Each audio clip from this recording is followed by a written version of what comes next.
I have been focusing on lead generation and lead conversion for the last 20 years of my life. And I've made over 35,000 hours of phone calls. And what I've learned in that time frame is that you're not always going to convert a lead as much as we would like. We're not going to always convert that lead on the first phone call. I would love to say that's going to happen. I would love to say that it's a one-hit wonder, but sometimes that just doesn't happen for us. So we are going to talk about how to profit from every single conversation. And we're going to talk about how to send some really, how to ask some really intentional questions. And I would like you to put in the chat, what's the most important thing that you would like to walk away from today's session with? Okay, so it looks like most of the thing you learned about calls in the last 20 years. Okay, like that knowledge. What else? What else is something you want to walk away with here today? Number one way to get an engaging, non-negative response. Good. Okay, that's definitely one way to do it. I can appreciate that, how to not get a negative response. I think oftentimes how to show confidence, impactful communication tactics, best technology to use, great achievement, all great things. Well, what you're going to expect while we're waiting for the slides, what you're going to expect to learn today is how to turn every single conversation into profit, into a profitable conversation. That could mean dollars or some other things. We are going to talk about how questions that we ask today and seeds that we plant today are going to pay us in the future. And then we're going to learn how to ask some strategic questions. That is something else that we're going to start asking. So while we're waiting for the slides, if you could put in the chat for me, I'm very curious. What does the word profit mean to you? What does the word profit mean to you? Money expensive. Opening it up as we speak. Please hold on. Revenue plus cost, success. What else? Achievement. Okay, growth. Meeting my target. These are great answers. Could it be possible that profit also means referrals, new business opportunities, people saying rooms that you're not in? So what I want you to think about is, I don't think anyone here needs more leads, like the gentleman who was just presenting on open houses. We don't need more leads. We need to do better with the leads that we have in front of us. So even if there's people in your database and you learn some new questions today, you can always go back to those people and ask more questions, different questions. So you might say, hey, Andrea, I only have 50 leads. It doesn't matter that you only have 50 leads. It's what do we do with the leads that we have? And when I show up to serve people, I'm always thinking, how can I help them? Right? I might not be the answer, but how can I help them in that moment, even if it's not me?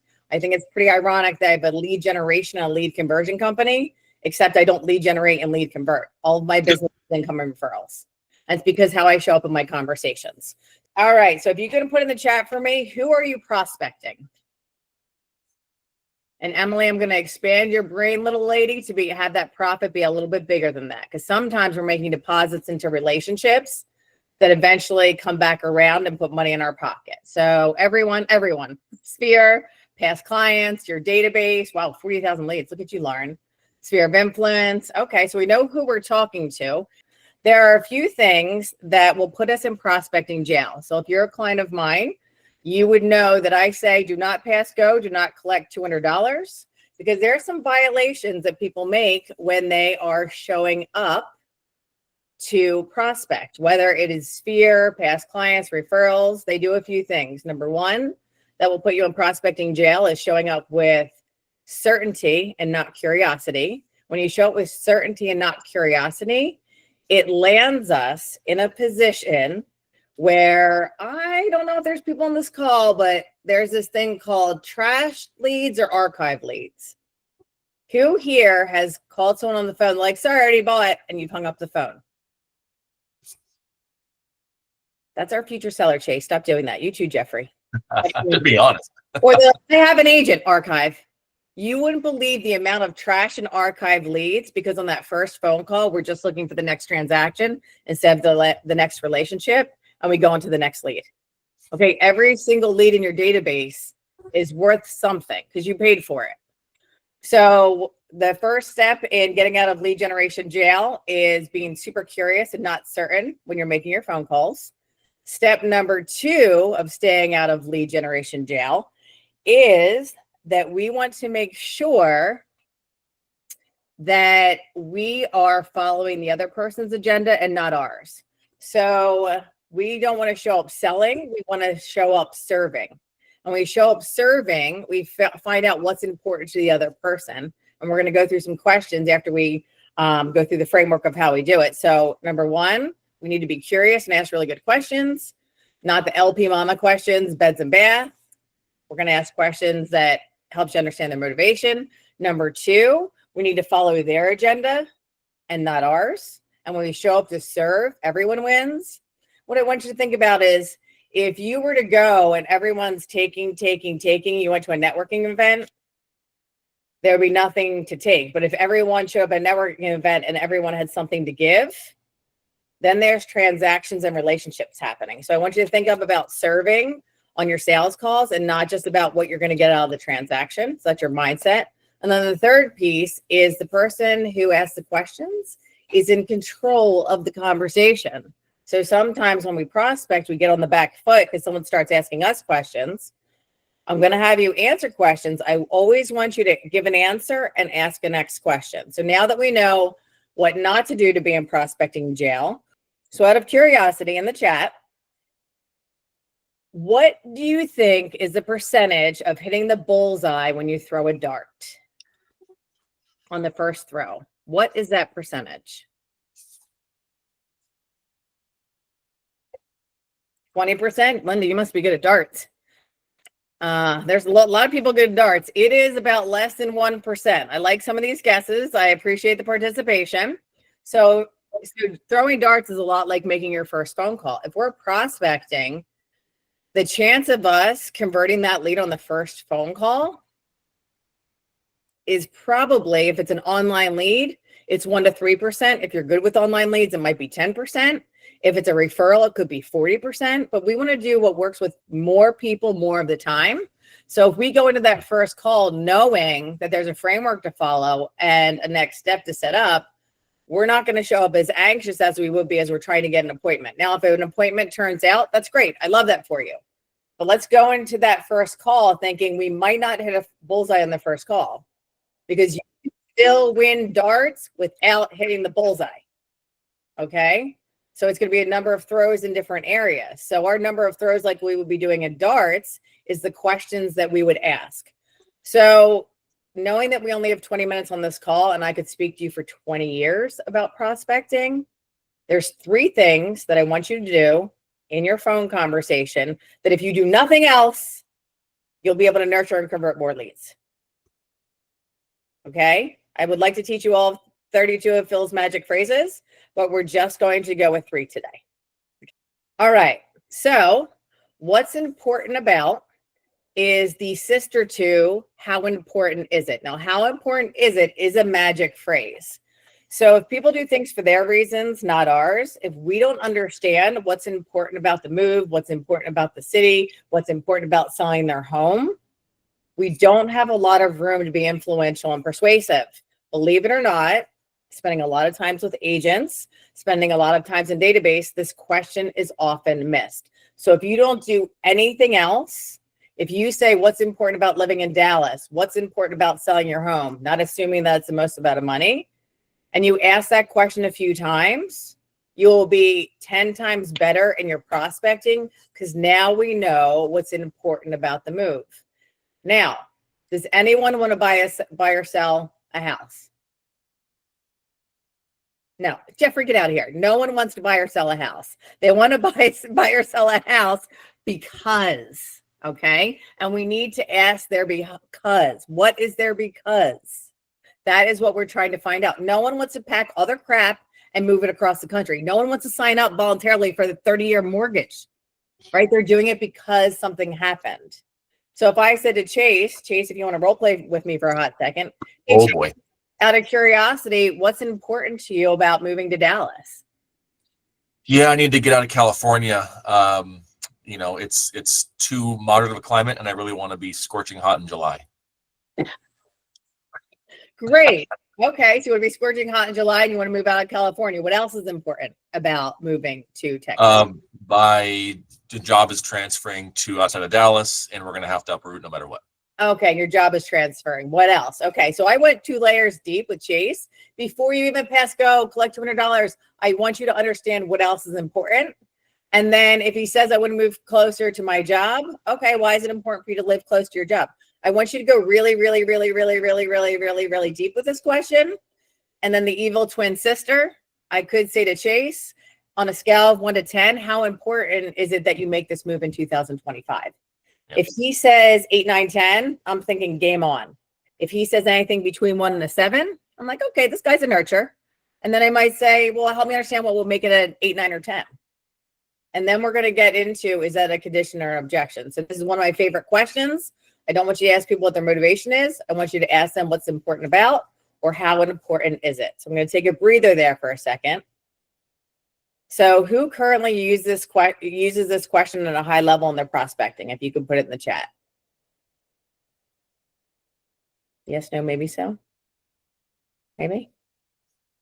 Jeff, Jeff, Chase, do you guys use this? No, yes, not yet. We do. Better at it. Okay. Well, if you do currently use it, I want to make sure. Yeah, motivation, effort. That I feel like every other agent across America who's not on this call uses the motivation word. And if you're showing up here today, I want you to be different, and I want you to sound different. You sound different by asking what's important about. Yeah. What's bringing them to the area, or what else is important about that? And let's go deep with that. I love that. So focus on open-ended questions. Okay. So now that we know what's important about their move, some of the other questions that we can ask, would it help if, okay, if Chase tells me, for example, that he's moving to Texas, but he's not doing anything until November, whatever he needs until that time, I'm going to ask, would it help if? And that could be not, would it help if I got you pre-approved? Well, Chase is not ready. He's not 90 days out from his move.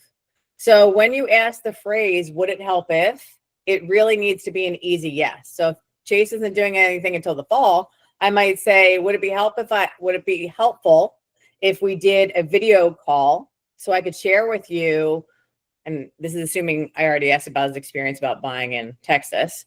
If we did a video call so I can let you know what's different about buying a home in Texas versus California. Would it be helpful if I sent you a list of sample properties so you can really narrow down what you want before you get here? Would it be helpful if I connected you with a local lender so they can share with you what's different about buying in Texas? So that would it help if that's a micro next step to the next part of the relationship, or i.e. the transaction. Okay. And it should be an easy yes. And it shouldn't be about me. It should be about Chase. So if he's not doing anything to the fall, selling or buying, hey, would it be helpful if X? And we've heard before that people are like, oh, someone ghosted me, they didn't pick up again, or I couldn't get them back on the phone. It's because we haven't found out what's important to them, and we haven't set up a next step for them to want to pick up the phone. So before getting off any call, if there is not an immediate need for an appointment or a transaction or to go see houses or to get pre-approved, I want you to ask them, would it help if? And it's a micro next step to what's going to happen next. So Chase and I were talking. I'd say, hey, Chase, I know you're not moving out here till November. Would it be helpful if I sent you a handful of properties based on the ones you looked at online? That would be an easy yes for Chase. And then I might say, who else would benefit from receiving these? He would say, my wife. I'd say, great. What's her best email? And then it would lead me into my next question because, hey, I'm going to send you some properties and call you next week. We're not going to use lazy language. What we would say is, great, Chase, I'll send you some properties over. Today is Thursday, and I'll CC your wife.